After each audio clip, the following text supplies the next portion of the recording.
10 یہودی بھی ایسے نہیں تھے جو آپ پہ ایمان لائے ہوں آپ کی مبارک زندگی کے اندر. کیوں؟ ان کے بڑے بڑے جو پادری بیٹھے ہوئے تھے کہتے تھے یہ کل کے چھوکرا آ کے ہمیں بتائے گا. آپ کے سامنے قرآن اسی طریقے سے پڑھا جا رہا ہے کہ جیسے کوئی آپ کے سامنے فرینچ زبان کے اندر آ کے آپ کو گالیاں نکالنا شروع کر دے. صحابی ہونا کوئی بڑی فضیلت نہیں ہے. نبی اسلام کی بات کے بعد جو مرتد ہو وہ نبی کے زمانے میں کیا ہوتا ہے؟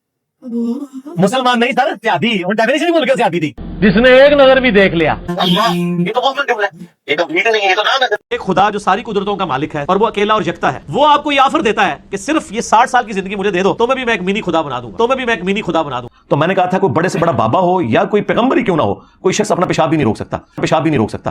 اگر ایک شخص کرسچن ہے تو وہ میرے نبی کو دجال سمجھ رہا ہے، لیکن مجھے قرآن اجازت دے رہا ہے کہ میں اس کی عورت کے ساتھ شادی کر سکتا ہوں اگر وہ کسی کرسچن کی بیٹی ہے. کس عورت کے ساتھ جو میرے نبی کو دجال سمجھتی ہے؟ نبی اسلام نے حضرت ابو سفیان کو 100 اونٹ گفٹ کر دیے غزوہ حنین کے موقع پر.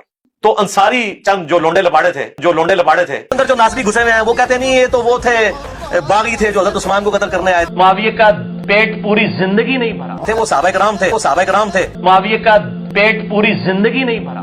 تسی جنہاں دا دفاع کر رہے ہو بھی باہر نکلنا سی انہوں نے بھی نہیں گل مننی. لیکن پھر بھی صحابہ سے زیادہ ثواب مل رہا ہے عام بندے کو. تو آج کے دور میں جو موبائل سے دیکھ کے پڑھ رہا ہے اس کو صحابہ کرام جو زبانی پڑھتے تھے اس سے زیادہ ثواب ہے. جھوٹی حدیثیں گھڑنے کے اور جھوٹ بولنے کے ماہر تھے تابعین، اور نیکوکار بھی رج کے تھے اور جھوٹے بھی رج کے ساتھ. آج کی ڈیٹ میں بھی اگر کوئی کسی صحابی کو اپنے علم کی بنیاد پہ کافر بھی ڈکلیئر کر دے، وہ یہ سمجھے کہ میرے نزدیک وہ کافر تھا، تو اس سے یہ نہیں ہوگا کہ ہم اس کی تکفیر کریں گے.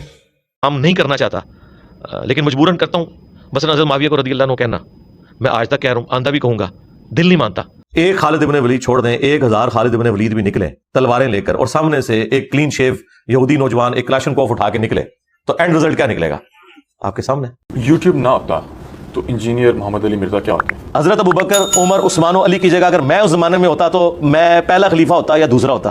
بھائی وہ اس زمانے کے لیے سوٹ کرتے تھے، میں اس زمانے کے لیے سوٹ کرتا ہوں. معبود کے معنوں میں تو خدا پھر ایک ہی ہے، لیکن نظام چلانے کے معنوں میں آپ رب، خدا باپ کے لیے استعمال کر سکتے ہیں، کوئی بیوی اپنے خاوند کے لیے استعمال کر سکتی ہے. لیکن یہ جو مجازی خدا والا ہے ہمارے ہاں کہ یہ شوہر تمہارا مجازی خدا ہے، یہ کلمہ کفر تو نہیں ہوگا؟ کلمہ کفر ہے. باپ کے لیے استعمال کر سکتے ہیں، کوئی بیوی اپنے خاوند کے لیے استعمال کر سکتی ہے. کلمہ کفر ہے. کیوں نہیں کلمہ کفر ہے؟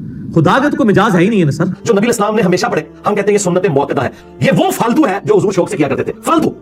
اور جھوٹ بولتے ہو اپنی طرف سے یہ بات کر کے کہ جی انجینئر صاحب کل کو پھر آپ یہ بھی کہیں گے کہ اللہ کے جیسا ہے ہی کوئی نہیں، تو نبی تے شاہی کوئی نہیں، اور جھوٹو تم پہ اللہ کی لعنت ہو. کیونکہ توحید کا مطلب یہ ہے کہ اللہ کے سوا کوئی پیغمبر، کوئی فرشتہ، کوئی بزرگ، کوئی بابا، شاہی کوئی نہیں، کوئی پیغمبر، کوئی فرشتہ، شاہی کوئی نہیں. ایون نبی علیہ السلام کے بارے میں کیا آپ کو دفنانے لگے تو ہونٹ ہل رہے تھے، امتی امتی کے الفاظ آ رہے تھے، بالکل جھوٹ ہے. میں تو کہتا ہوں اہل صفین قبروں سے نکل آئے نا، اور ان نکلنے والوں میں حضرت معاویہ رضی اللہ تعالیٰ عنہ، عمر بن عاص رضی اللہ تعالیٰ عنہ اور مغیرہ ابن شعبہ رضی اللہ عنہ مجمعین ہی کیوں نہ ہو، تو ہم انہیں کہیں گے کہ حضرت ہماری قسمت اچھی ہے کہ ہم آپ کے زمانے میں نہیں، ورنہ آپ کے اوپر تلوار ہم